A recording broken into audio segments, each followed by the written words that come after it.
Hello, dear Botanicas learners. How are you? I hope everybody is fine. So, welcome back to our botany class. In today's our botany class, in this video module, we are going to discuss a small topic that is coupling. So, what is coupling? Who has proposed this mechanism of this coupling? In what type of plant the coupling mechanism can be seen? Let we discuss. So coupling, in the sense, this topic comes under genetics, hybridization techniques, the Mendelian laws, etc. But this coupling is just one step is forwarded than the Mendelian genetics. In the sense, this coupling process or the mechanism we are unable to see in the human population. So it is highly impossible, especially in our Indian culture, this mechanism is highly impossible. Let's see at the end of the topic why this mechanism is impossible in our humans, especially in our Indian country. Okay, so coupling mechanism first time has been observed and explained in the sweet pea.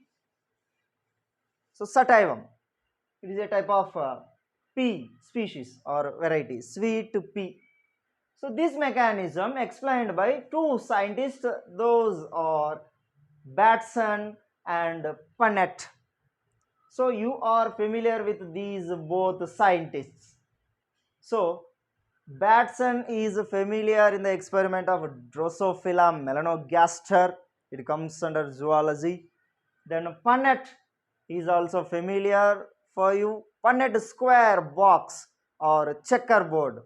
Do you have an idea of monohybrid and dihybridization cross? F1, F2 generation. For the checking of F2 generation, we will draw the checkerboard that is called Punnett square box given by Punnett, this is a scientist. So these both members in sweet pea plant coupling mechanism is explained. Let's see.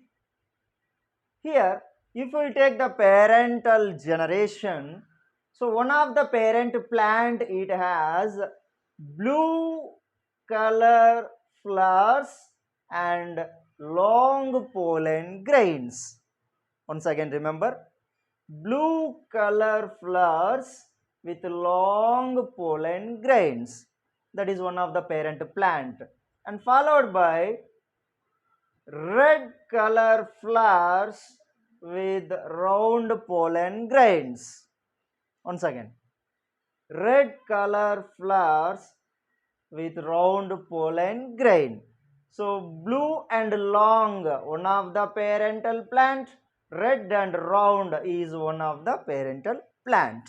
So here we knew already capital B in the sense dominant, small b in the sense recessive, small l recessive, capital L dominant.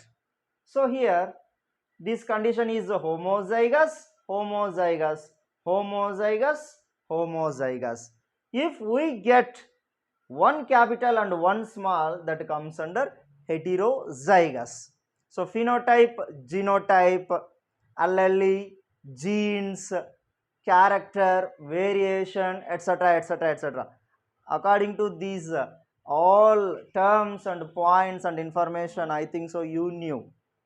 So in the introduction of genetics video, everything was explained, so you could go through that video. Then coming to our main topic, coupling, we are discussing. So blue color flower and long pollen, red color flower round pollen.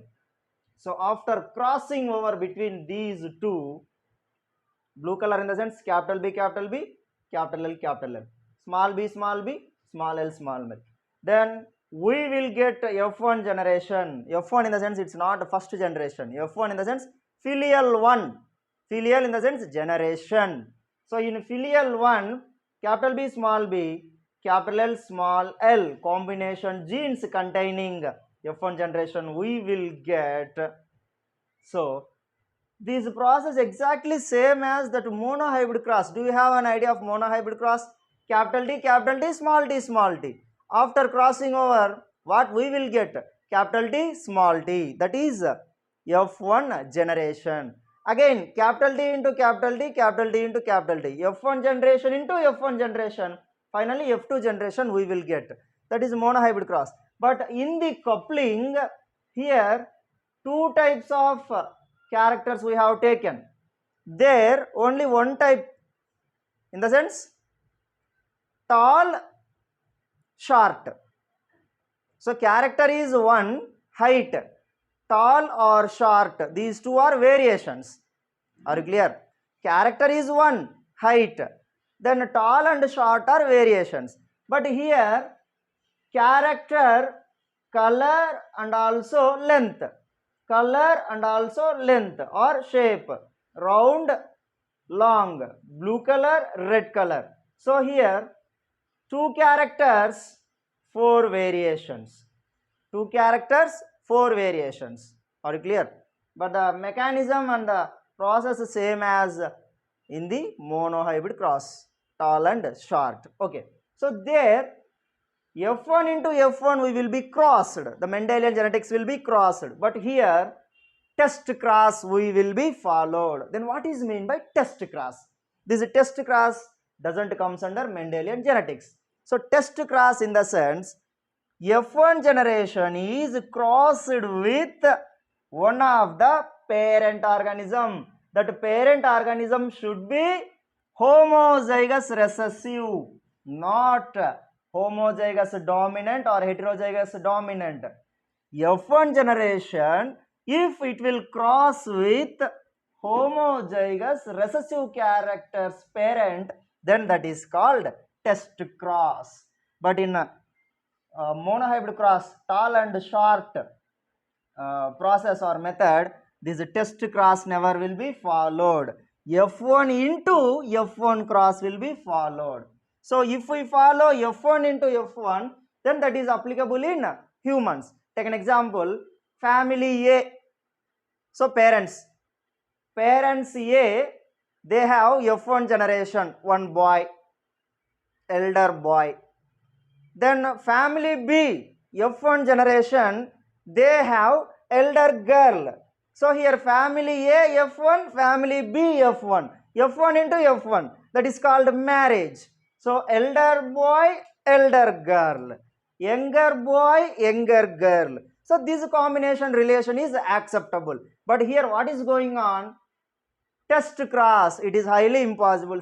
Here F1 generation is again crossing with one of the parent, in the sense same relation, same generation, same relation, same generation, but recessive characters. So in humans, according to our culture and relationships, test cross is not possible, not applicable.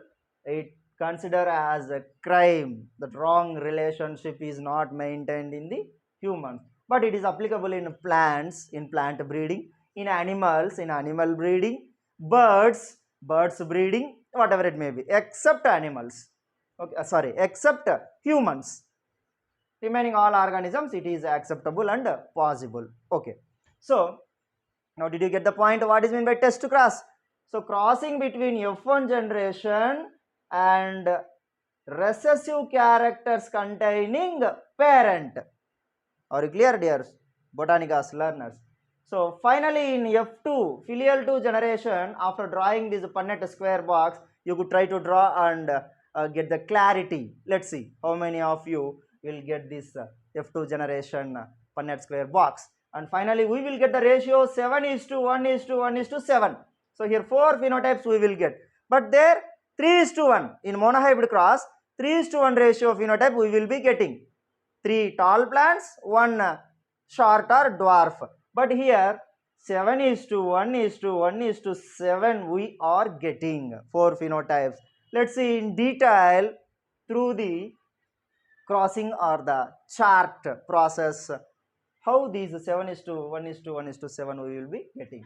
So here, as I told you, this is one of the parent plant, this is one of the parent plant. BB, blue color, LL, long pollen, small b, red color, small l, round pollen grain. So from this one pair of B, due to the meiosis, we knew one B in the form of sex cell it will be getting, and one L. So B into L, capital B, capital L. So one pair of sex cells we have getting from the parent. And this side, small b, small l, one pair of sex cells we are getting. After crossing over, capital B, capital L, small l. So in F1 generation, we are getting blue colored flowers with long pollen grains or that long anther. So this is filial 1 F1 generation, filial 1 F1 generation. This generation now it will be crossing with recessive characters containing parent, one of the parent. Small b, small b, small l, small l. This is called test cross. So after drawing the Punnett square box, you could try to draw and finalize once. Here from the small b, 1b we are getting, small l, 1l we will be getting. So this is a 2n condition, meiosis, n condition. Are you clear? Sex determination in humans topic, meiosis. Meiosis occurs in the sex cells to reduce the chromosomes, maintain the half of the chromosomes, and transferring the genetic information, characters from parents to filial generation. So meiosis, the topic you knew already in zoology or maybe in botany. Okay, so here from this F1 generation, from the homozygous charactered parent generation, these are the possibilities, small b, small l. But coming to filial 1 generation, there are 4 possibilities of gametes they might have been formed. 4 possibilities. What are those? Capital B, capital L. First possibility, capital B, small l. Second possibility, small b, capital L. Third possibility, small b, small l. Fourth possibility. So here 4 types of gametes possibilities can be seen, but here only one type. Here 4 types. Now through the Punnett square box or checkerboard, we can conclude that, observe everybody clearly, if first possibility to parent generation, capital B, small b, capital L, small l. First possibility. Are you clear everybody? Capital B, small b, capital L, small l. This is the first possibility. Second possibility, capital B, small l, small l. Second possibility, capital B, small l, small l. Third possibility, small b, capital L, small l. Small b, capital L, small l. This is the third possibility. Then fourth one and last one, small b, small l, small l. Small b, small l, small l. So this is the fourth possibility. This is a completely homozygous recessive. This is a heterozygous dominant. This is also heterozygous dominant. This is also heterozygous dominant. In the sense, capital B, small b in the sense blue. Capital L, small l, long. Blue and long. So small b, red. Capital L, small l, long. Red and long. Red color flower, long pollen or anther. Capital B, small b, blue. Small l, round. Blue color flowers and round pollen or anther. Then fourth possibility, small b, red. Small l, round. So red color flowers and round pollen grains or anther possibility. So finally we can get 7:1:1:7. So here 4 phenotypes we are getting, dear Botanicas learners. So this entire information is known as coupling in a sweet pea plant. These both scientists, Batson and Punnett, they have been proved. Once again, this coupling is highly impossible to follow in the humans. Maybe in abroad or foreign countries, maybe we can see such type of relation between humans, but in our country this coupling is unable to see in humans, only it is followed in birds, animals, or maybe fish, etc., etc., except humans. So thank you dear everybody, we will meet in one more video with a beautiful botany topic. Till then, good luck.